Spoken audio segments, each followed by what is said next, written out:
I welcome you all from the School of Gender and Development Studies, and today we are going to discuss or share my views on the significance of studying gender and development studies. As you would know that we live in a world which considers development to be a very positive concept because it leads to flourishing of life, it leads to building of wealth, accumulation of capital, and all of that for benefiting human life.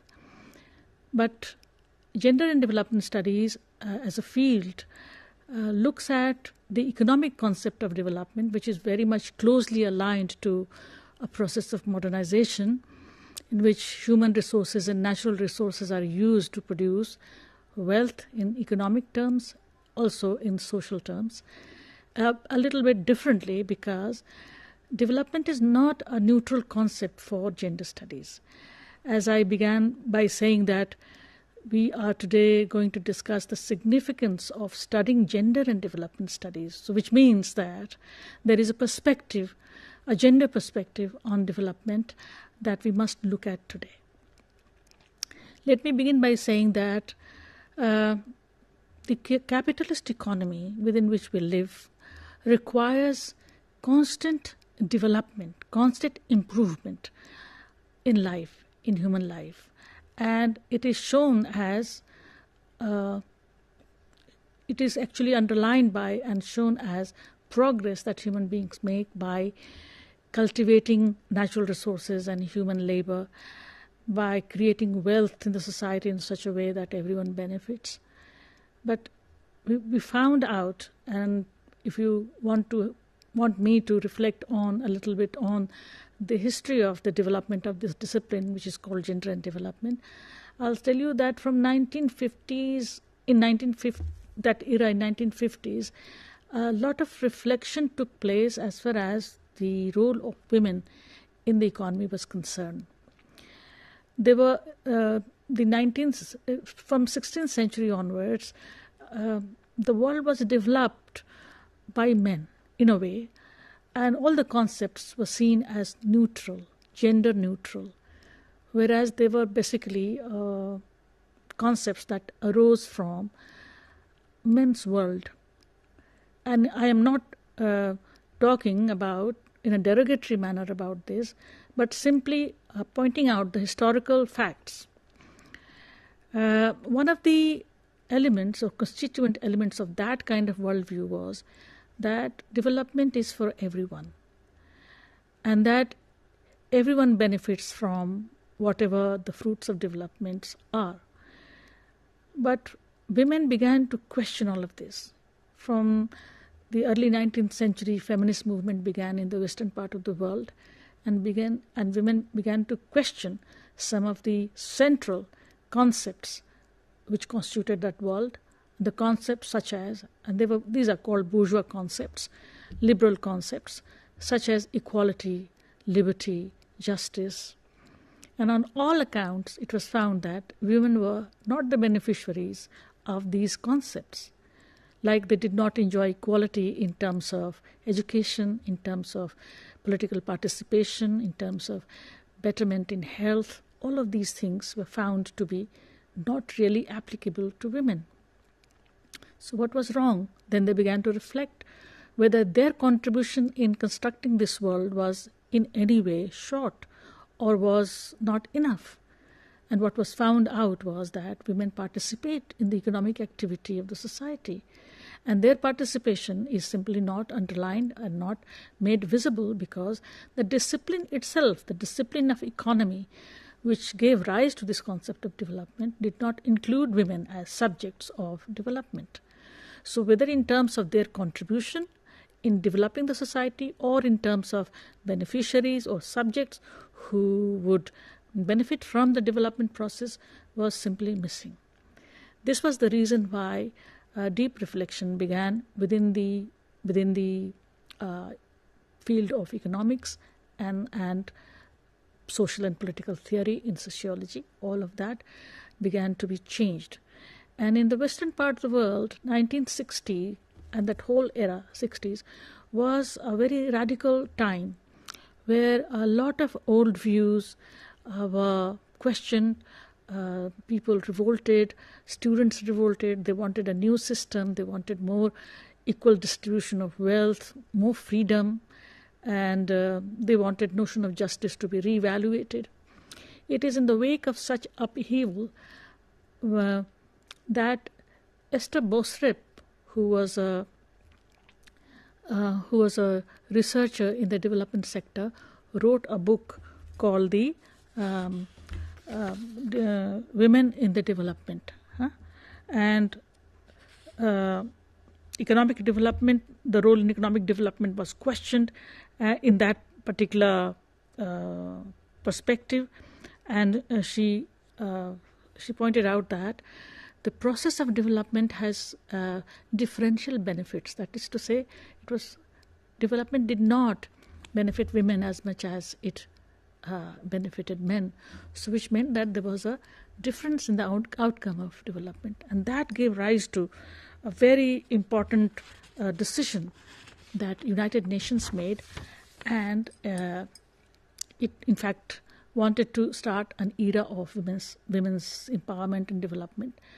And in that way, from 1975 to 1995, we had 4 international women conventions organized by and supported by United Nations, from Mexico to Copenhagen to Nairobi and finally to Beijing.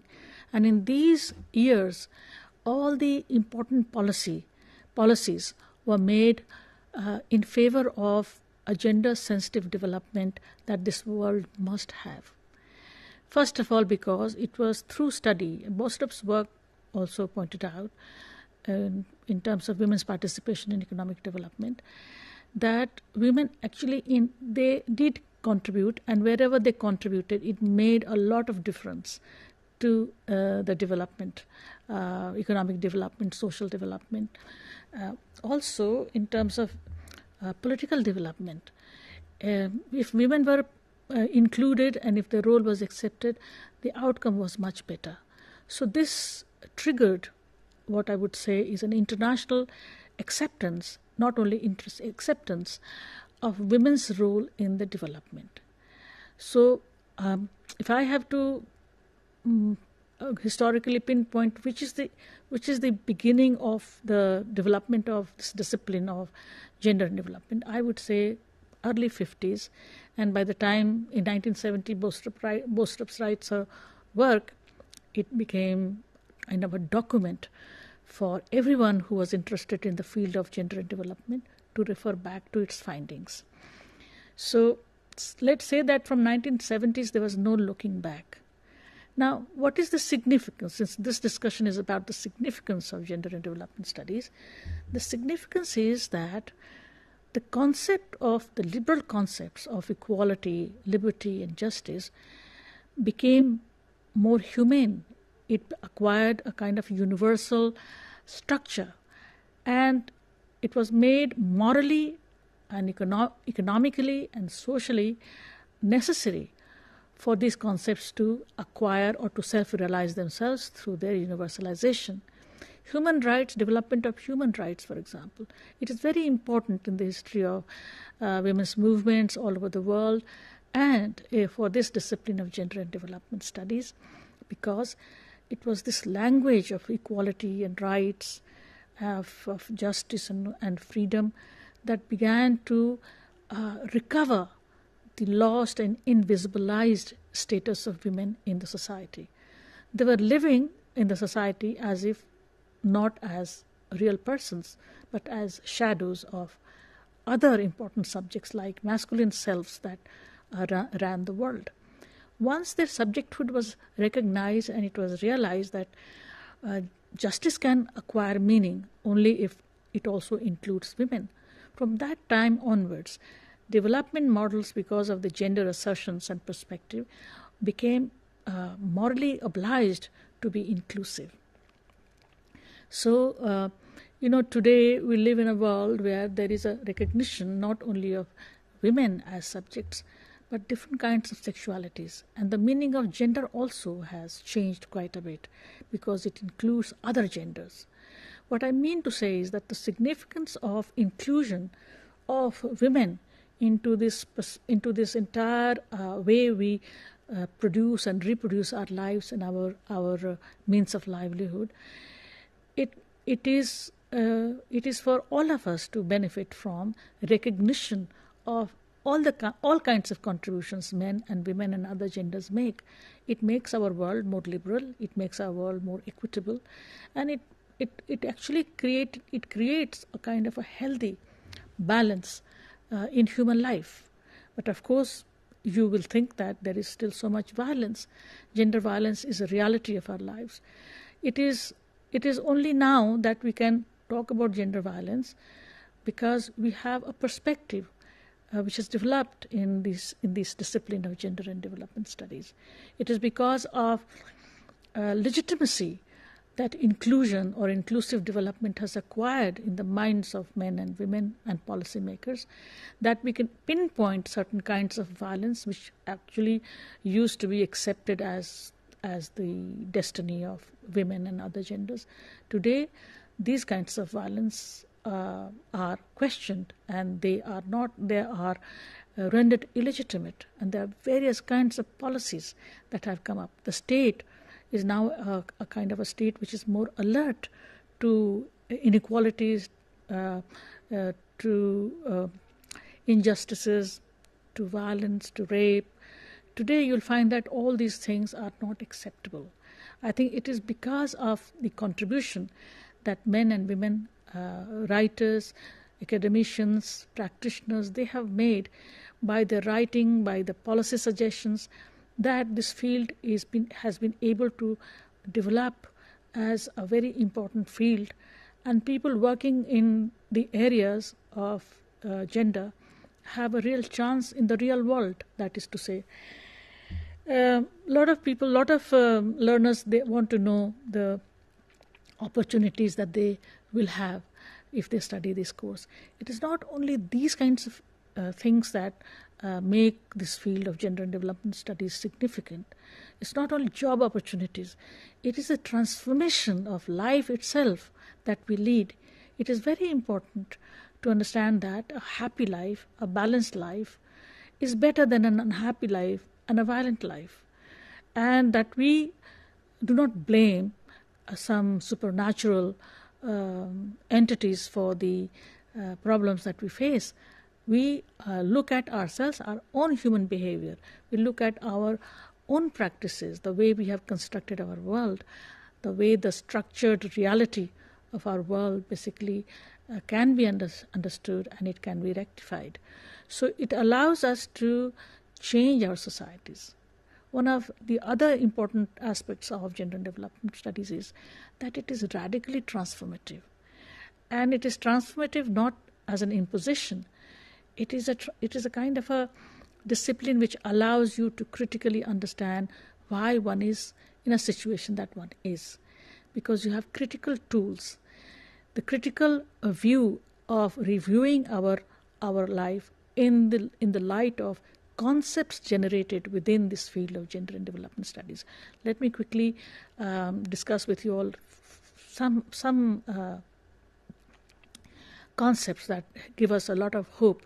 Say, for example, all international bodies, all states in the world today think that money, capital that we have needs to be gendered. That is to say, we must have a method of distributing our wealth in such a way, make policies in such a way that state is in position to adequately and justly have a gendered budget.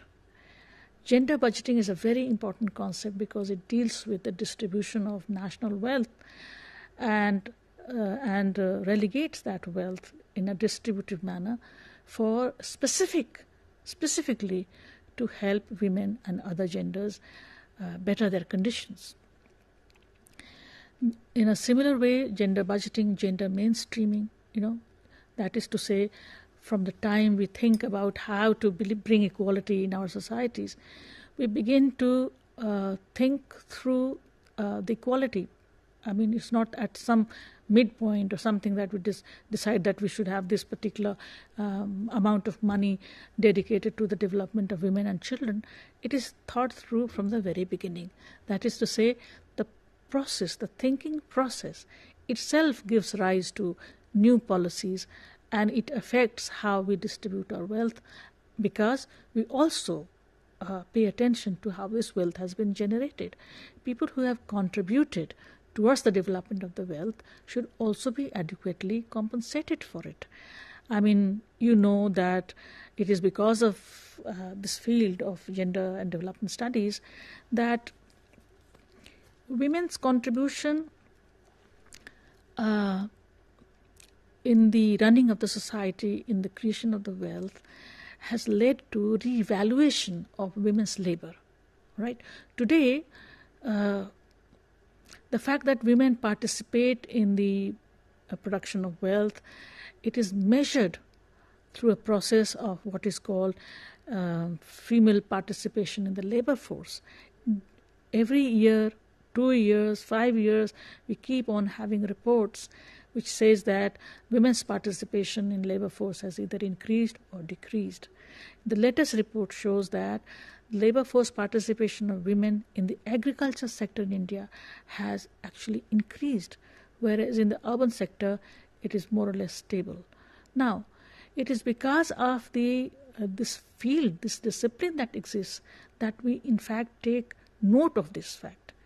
It allows us to scientifically understand as to what is the problem that women's participation in rural areas has increased and in the urban areas it has either decreased or it's stable. Well, we found out that because of the pandemic that developed and everyone lost many jobs than they were doing, the urban jobs were also lost. Women returned to hard work. They returned to rural areas from where they had migrated and had come to the urban sectors to work. They all returned there. And also generally there is a lot of distress in the rural areas of our country. And so the women, those who could relax, those who could do without doing much work, they have to come out and work, and they have to earn. Not to say that everyone needs to work. And they have been working, like women have been working in domestic field. But the domestic labor was not recognized as important. It was not valued. It was in fact considered as unproductive labor, something that ran just the household. But it is only because of this field of study that we know that it is extremely important to understand what kind of labor produces the productive labor. That is to say, women are the main producers of life and also nurturers of this life. And this particular activity or activities have an extremely important basic value in running of the society. So now there's a recognition that domestic labor needs to be measured. I myself work in this area, and I find that how many kinds of work women do, and most of them are not measured. But now there is an awareness. It is possible for governments, for example, and policymakers to understand the value of this labor and also fix a certain kind of monetary value. Think about making it a wage work or compensating women if it is not wage in some other ways through various kinds of subsidies in terms of their health and education. You find that today our country, which has a diverse kind of population, tremendously variety of religions and castes that we have, all these factors that determine our lives now are a matter of great study, and almost everything that we study now has a gender perspective to it. There's another concept I want to discuss with you all, because it is dealing with our society. Because I said that the diversity in our country has so far bypassed inclusion of the concept of equality, as I said, because people are different, they were not treated equally. But today, difference requires equality. It's not the sameness. It's not the homogeneity of population that only can claim equality. It is the differences that we have. It is very important to understand where Dalits are placed in our society, what kind of income they have, what are Dalit women's work, what kind of job are people doing from a different caste, what kind of patriarchal structures they are embedded in. All of this is now very important for everyone. And I think gender and development studies allows us to understand them in a scientific way. Only very recently also the gender gap report has come out. The fact that there is a difference in terms of based on inequality in our societies, and it is a phenomenon world over. It has been found. I think report has just come out this 2 months back. It has been pointed out that the gender gap between men and women in the world is almost one of 68.3% or something, which means to say that the dream of equality for women and for other genders will be realized not so easily and not so soon. Something like it will take 2154 or something. It is that far. So at least it gives us an idea as to how to work, how to go towards that particular time when gender equality can be achieved.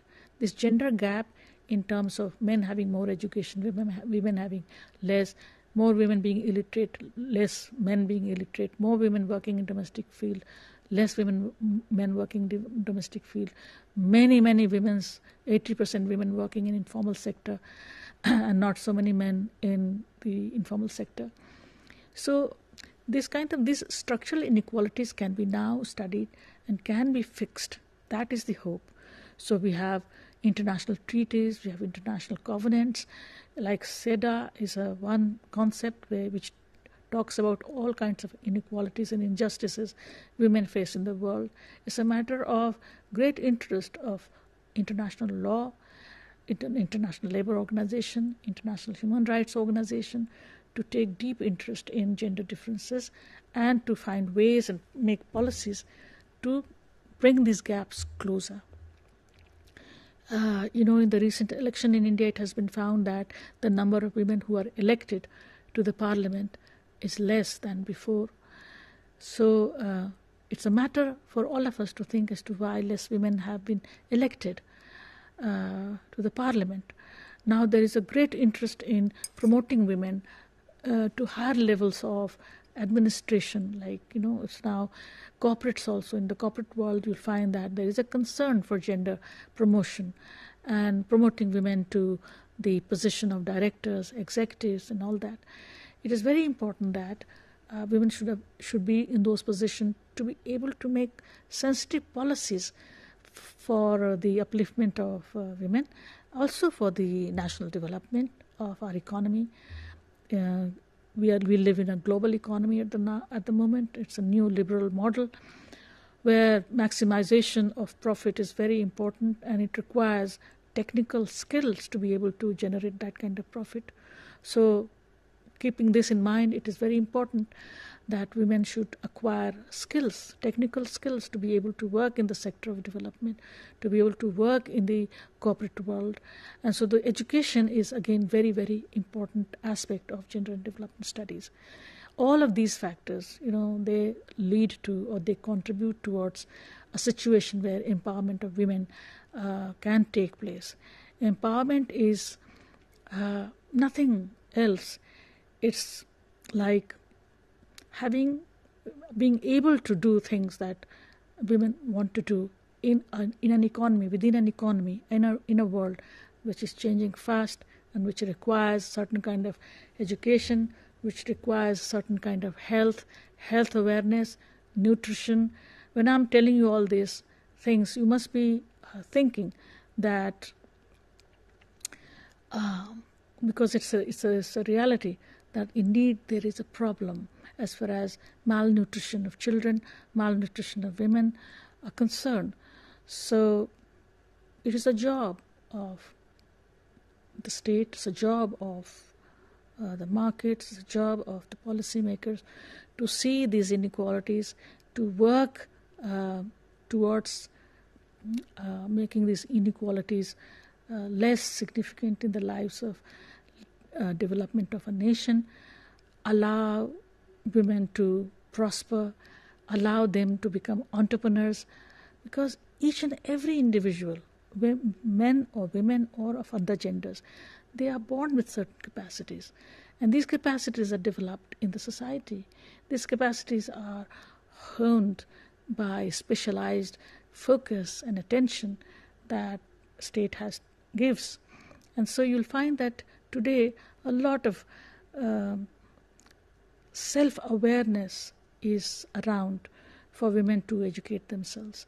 At one point, I think in the 2014 or 15, it was noted that women in the urban areas are not participating in the labor force.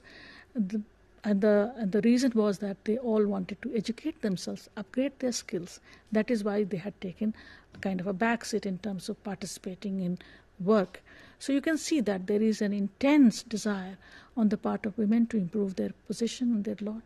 And discipline of gender and development studies, with its own research methods, with its own gender consciousness, scientifically calibrated, generated data and analysis, it has been able for this particular field to create a new awareness in a world where there is a gender parity, which is the goal.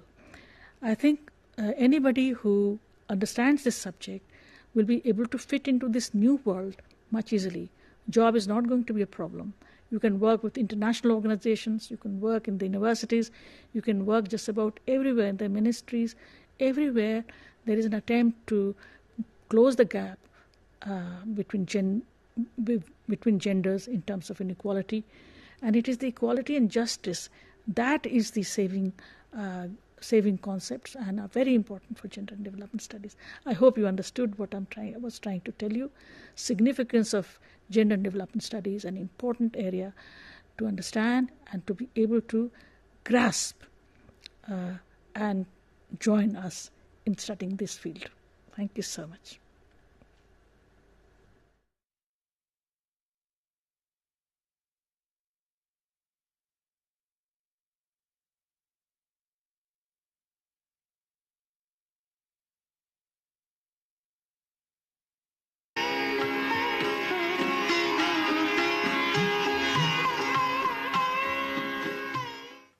I am going to discuss safety and quality requirements for milk and milk products.